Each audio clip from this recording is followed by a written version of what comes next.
የኦርቶዶክስ ተዋሕዶ ቤተክርስቲያን ቅዱስ ያሬድ ትልቅ ቦታ ያለው ነው። ታሪካዊ ቦታ ያለው ነው። ታላቅ ክብር አለው። በኢትዮጵያ ብቻ ሳይሆን በዓለም ሁሉ የታወቀ እና የተደነቀ ታሪክ ያለው ነው ቅዱስ ያሬድ። ቤተክርስቲያናችን የሚዜመው ዜማ ሁሉ ከቅዱስ ያሬድ የተገኘ ነው። ሁሉ እስካሁን ድረስ ያልተሰለቸ የማይሰለች ድርሰት ነው የደረሰው እና ቅዱስ ያሬድን ወላዲ አእላፍ ብንለው ማጋነን አይሆንም።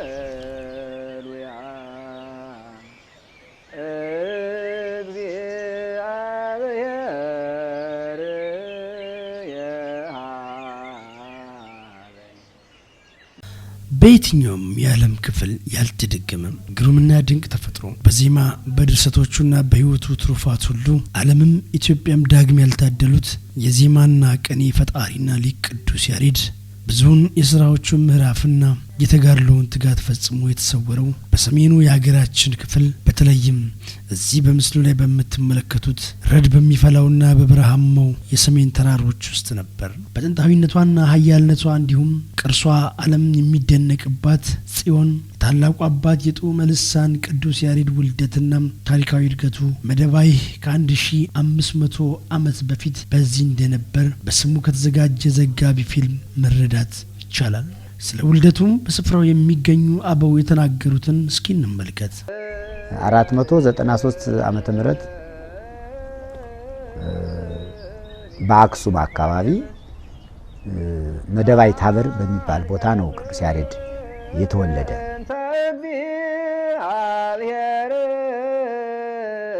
ያሬድ ማለት መውረድ ማለት ነው፣ ርደት ማለት ነው።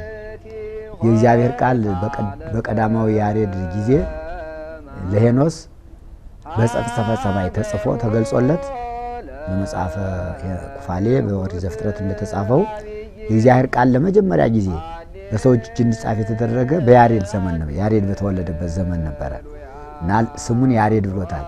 ይህ ደግሞ ቅዱስ ያሬድ በሱ ዘመን የሰማያውያን መላእክት ዝማሬ ወደ ምድር እንደሚወርድ መንፈስ ቅዱስ ለአባቱና ለእናቱ ገልጾላቸው ስሙን ያሬድ ብለውታል። ሃሌሉያ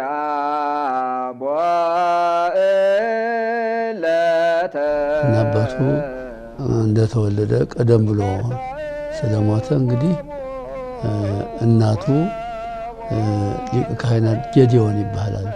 አጎቷ ወንድሟ ነው። እንግዲህ ወደሞ ወንድሟ እንግዲህ እንዲያስተምርላት ቅዱስ ያሬድን ሰጥታለች። 7 ዓመት ሲሞላው ነው። ከዚያ በኋላ ግን ከገባ በኋላ እስከዚህ ከጀመረው በኋላ እንግዲህ ያው ትምህርት ማጥናት አቅቶት ለ7 ዓመታት ያህል አልተገለጸለትም ነበረ። ቅዱስ ያሬድ በሃይማኖታዊ ትምህርት ቤት ሳለ ለ7 ዓመታት ያህል ዳዊት ማጥናት አቅቶት በስርዓተ መምህራን ቅጣት ገጥሞት ያንን ቅጣት በመሸሽ ከመደበይ ወደ አክሱም ሊሄድ ተነሳ። በዚህም ጉዞ ላይ ሳለ ድካም ቢሰማው ከመንገድ መካከል በምትገኝ ማይክራ ስፍራ ሲደርስ በሾላ ጥላ ስር በማረፍ የልጅነት ሰውነቱን ድካም አለዘበም። ታዲያም ያሬድን ሕይወት የለወጠች ድንቅ ክስተት ከፍጥረት ትንሽ ከምትባል ትል ትንሹ ያሬድ ልምድና እውቀት በመውሰድ ነገንና ጥበብን የሚያይበት አይኑ ተገለጠ። ያሬድ ከተነሳባት አክሱም አቅራቢያ መደበይ በመመለስ ዳዊትን ሐዲስና ብሉይን በሚገባ በማጥናት 81 አሐዱ መጽሐፍ ቅዱስ ተገልጦለት ማስተማርን ጀመረ ይላሉ።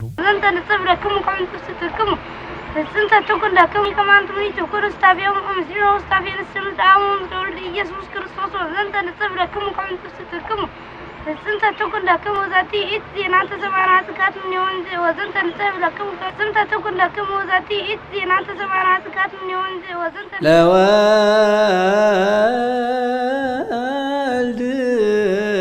ለወልድኪ ሕፃን ትምህርት ማጥናት አቅቶት ለ7 ዓመታት ያህል አልተገለጸለትም ነበረ።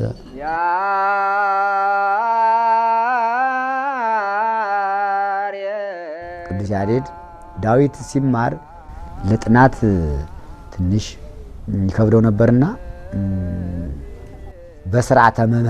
በስርዓተ መምህራን ደቀ መዛሙርቶቻቸውን ሲያስተምሩ ቢያውቁም ባያውቁም ቢማሩም ባይማሩም ስርዓት አለ። ሰዓት ሲያሳልፉም ሰዓት ካሳለፉ ተኙ ይባላሉ፣ ይተኛሉ። ተንበርክከው ተኝተው መምህራን ጨንገር ይዘው በቀኝና በግራ በስመ አብ ወወልድ ወመንፈስ ቅዱስ ብለው ባርከው ከዚያ በኋላ ቃል ያስገባሉ። ከዛሬ ጀምሮ ሰዓት እንዳታሳልፍ፣ የተማርከውን እንድታጠና፣ ያልተማርከውን እንድትማር በመጠኑ ነካ አድርገው እንዲማሩ ያደርጋሉ። በዚህ ስርዓት መምህሩ ጌዲዮን ቅዱስ ያሬድን በስርዓተ መምህራን ትንሽ ገርፈውታል። በዚህ ምክንያት ሕፃን ስለነበረ ደንግጦ ወደ ሌላ ቦታ ወደ አክሱም ለመሄድ ተነሳ ይላል።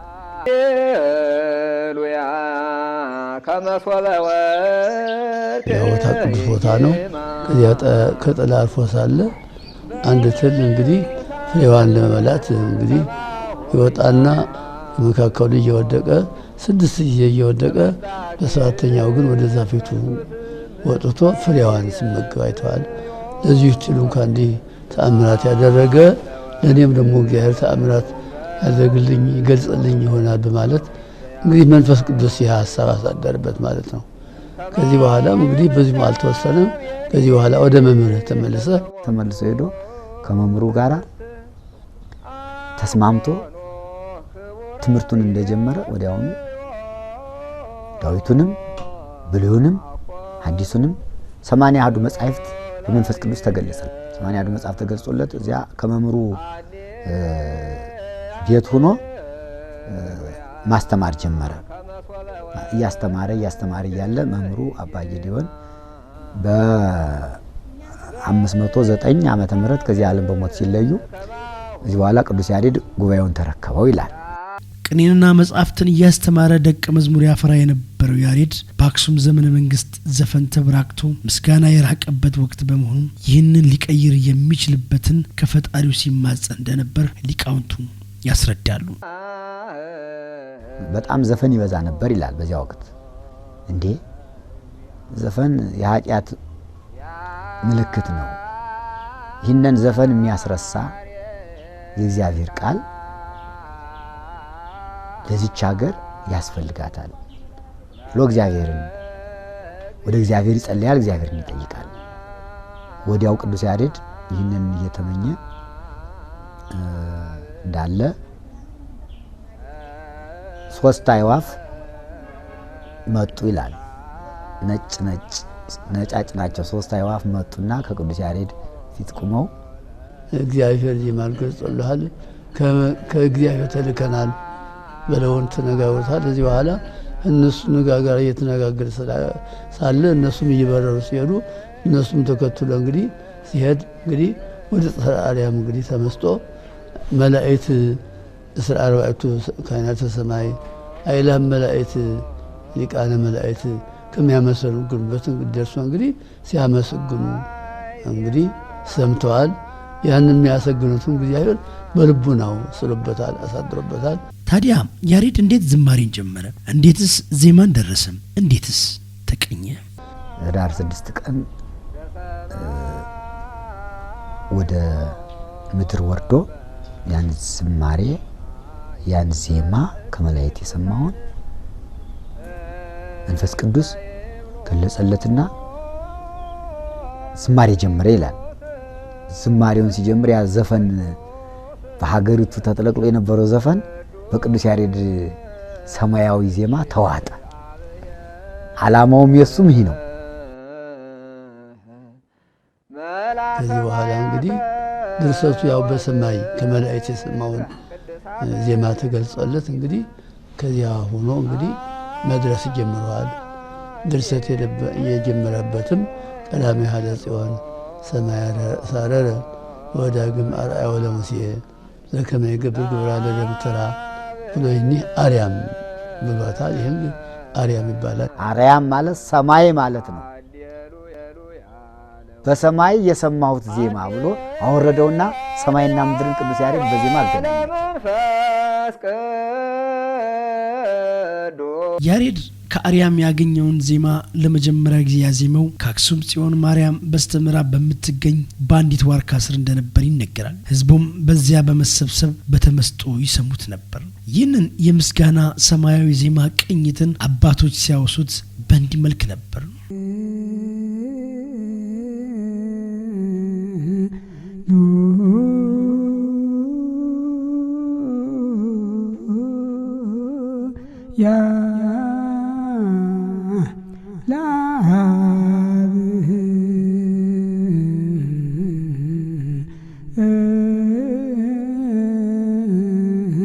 ሃሌሉያ ለወልድ ሃሌሉያ ወለመንፈስ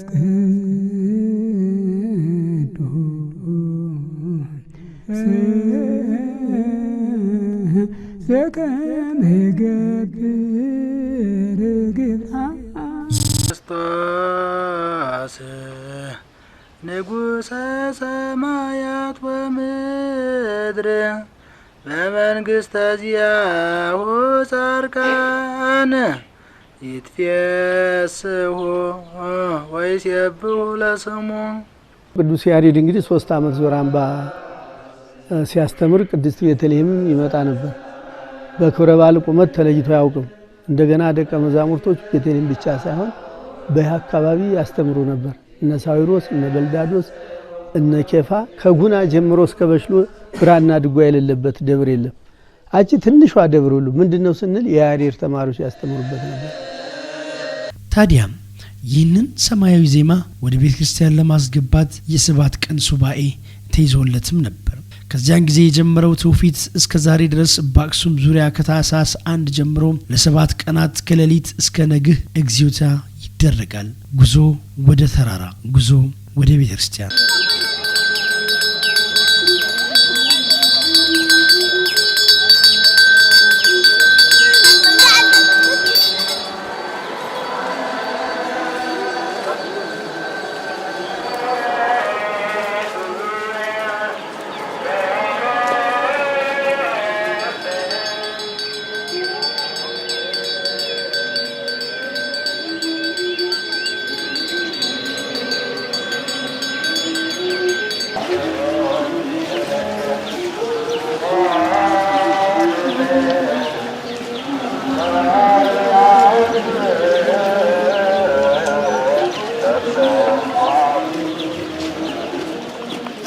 ያሬድም ከፈጣሪ የተገለጠለትን እውቀት ከቦታ ቦታ በመዘዋወር ማስተማር ጀመረ። ጉባኤንም ተከለ፣ ደቀ መዛሙርትን አፈራ።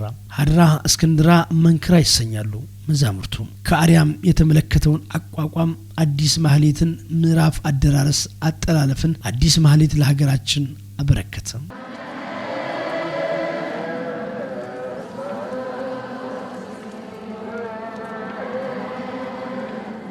ደቀ መዛሙርቶችን አስተማረ፣ ጉባኤ ተከለ። ሀቢራ፣ እስክንድራ፣ ብስድራ፣ መንክራ ይባላሉ ታላላቆቹ ደቀ መዛሙርቶች የቅዱስ ያሬድ። እሱ ጋር አብረው በተመስጦ ማህሌቱን ሲቆም አብረው የሚቆሙ። ያዋላ ተጀመረ፣ አዲስ ማህሌት ጀመረ። በሰማይ ያየውን ማህሌቱን ጀመረው፣ አቋቋሙን ጀመረው፣ እንዴት መቆም እንዳለባቸው ደቀ መዛሙርቱ ሊቃውንቱን። የፊተኛው በልማድ ነበር እንጂ ስልት አልነበረውም።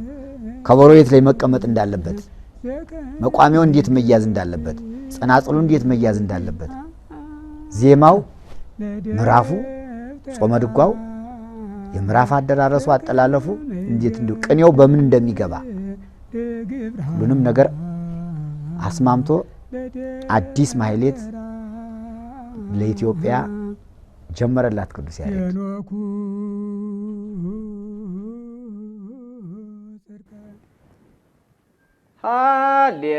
ሃሌሉያ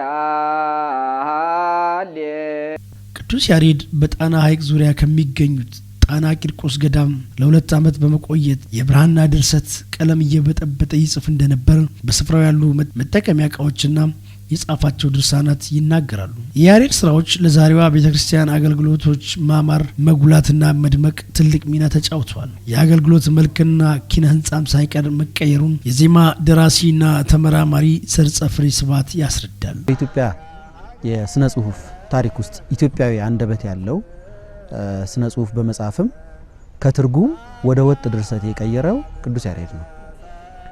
ከዛ በፊት እንግዲህ የና አባ ጳኩሚስን የምንኩስና መጽሐፍ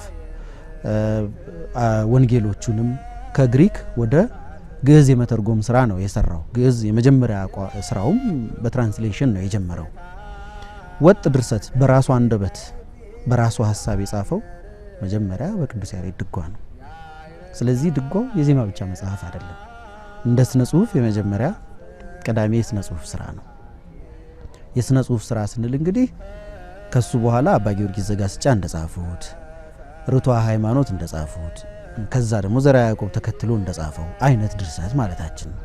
በዚህ አይነት ሰልፍ ውስጥ ስንመጣ የመጀመሪያ ለነዚህ ከኋላ ለመጡት ጽሁፎች በተለይ ሐይቅ እስጢፋኖስ ውስጥ ለተፈጠሩት ጽሁፎች፣ የሸዋ ስርወ መንግስት ላይ ለተፈጠሩት ጽሁፎች እስከ ጎንደር ለሄደው የጽሁፍ ፈለግ የመጀመሪያውን ሀዲድ ቅዱስ ያሬድ ድጓ ላይ እናገኘዋለን። ስለዚህ የቅዱስ ያሬድ ድጓን ሊቃውንቱ ሲገልጹት ቅዱስ ያሬድ መጻሕፍትን ሁሉ እንደ ንብ ቀስሞ አንድ የጣፈጠ ማር ድጓን ሰራ ነው የሚሉት። በኃይልከ እግዚኦ ይትፌሳ ንጉሥ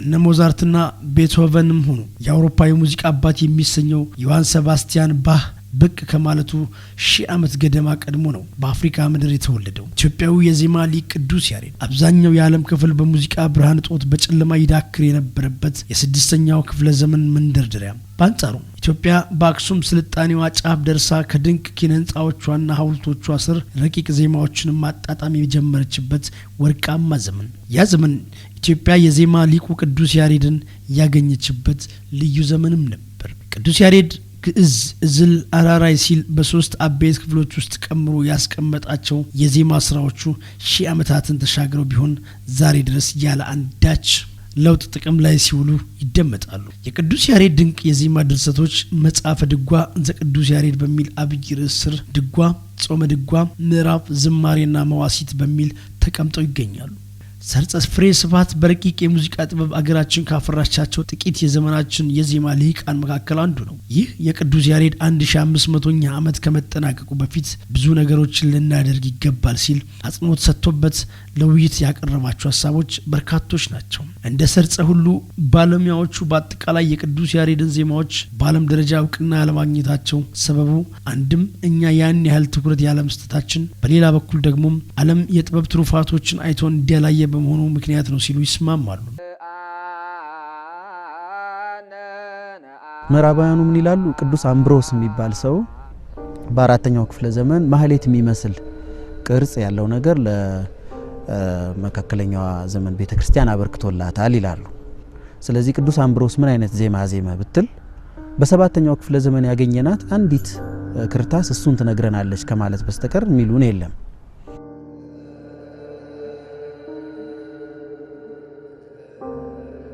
ይልቅ በ9ኛው ክፍለ ዘመን የበለጠ የምዕራቡ ቤተክርስቲያን ማህሌት ማዜም መቀመር መጻፍ ይጀምራል። የመጀመሪያው ጽሁፋቸው ቴክስቱን መጻፍ ብቻ ነው። በኖታ ማመልከት የሚባል ነገር የለም። ይሄንን ለማስተካከልና የጽሁፍ መልክ አሲዞ የኮምፖዚሽን መጽሐፍ ደረጃ ለማስቀመጥ 9ኛው ክፍለ ዘመንን መጠበቅ ነበረባቸው። መቼ? 9ኛው ክፍለ ዘመን። አሁን ይሄንን ነው ልብ ብሎ መያዝ። ቅዱስ ያሬድ በ6ኛው ክፍለ ዘመን እነዚህን ምልክቶች ቀድሞ ፈጥሯቸዋል።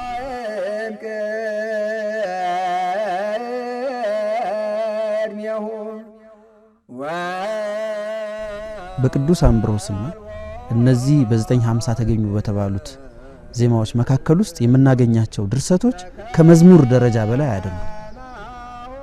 መዝሙር ማንም ሰው አጠር ያሉ ሶንጎች ያዘጋጃል። ከሱ በላይ በጣም በትልቅ ጥልቅ ድርሰትነት የተጻፉ አይደሉም። ስለዚህ ቅዱስ ያሬድ ለኢትዮጵያ ብቻ አይደለም፣ ከዓለም ትልቁን የመጽሐፍ ይዘት ያለው ቴክስት ያለው ከላዩ ላይ ደግሞ የዜማ ምልክት የተጻፈለት የተቀመረለት የዜማ ድርሰትን ለዓለም ነው ያበረከተው።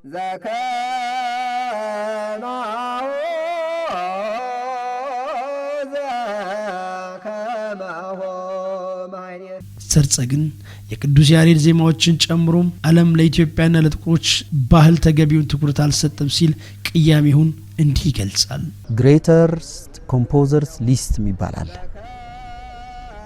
ከሚቲዮ ፖኤቲክ ትራዲሽን ጀምሮ እስከ ዛሬ ዘመን ድረስ ያሉትን ኮምፖዘሮች በሙሉ የሚይዝ በየጊዜው የሚያወጧቸው ኢንሳይክሎፒዲያዎች አሉ። ብዙ ኢንሳይክሎፒዲያዎች አገላብጫለሁ። ዋይ የሚባል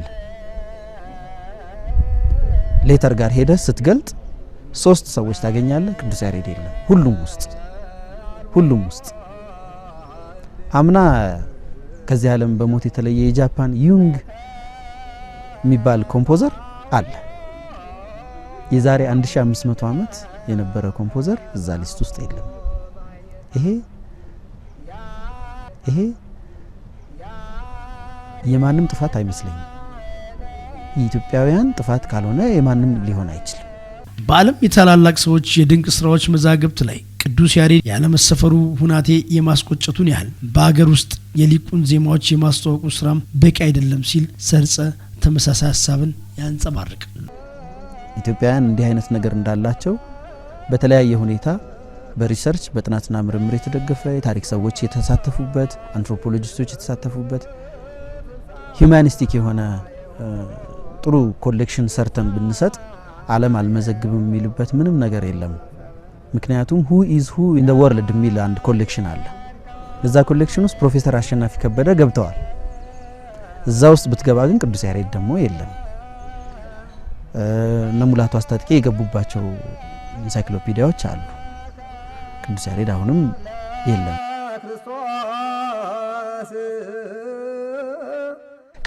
ዛሬ ላይ የምንጠቀማቸው መንፈሳዊ ሆኑ ዓለማዊ የዜማ ድርሰቶች ቅዱስ ያሬድ ያበረከታቸው መሆናቸው እርግጥ ነው። ሆኖም በአብርኮቱ ልክ የተሰጠው ስፍራና ክብር ግን የሚመጥነው አይደለም። በዚህ ዝግጅት ከ1500 ዓመት በፊት ለሀገራችን የዜማ ቅኔ ድርሰትና አቋቋም በተገለጠለት ሚስጥር ያበረከተልን ቅዱሱን ያሬድ ለማውሳት ያክል ይህንን ፕሮግራም ቀንጭበን አቀረብን። በሌላ ዝግጅት እስክንገናኝ ቸሩን ተመኘን።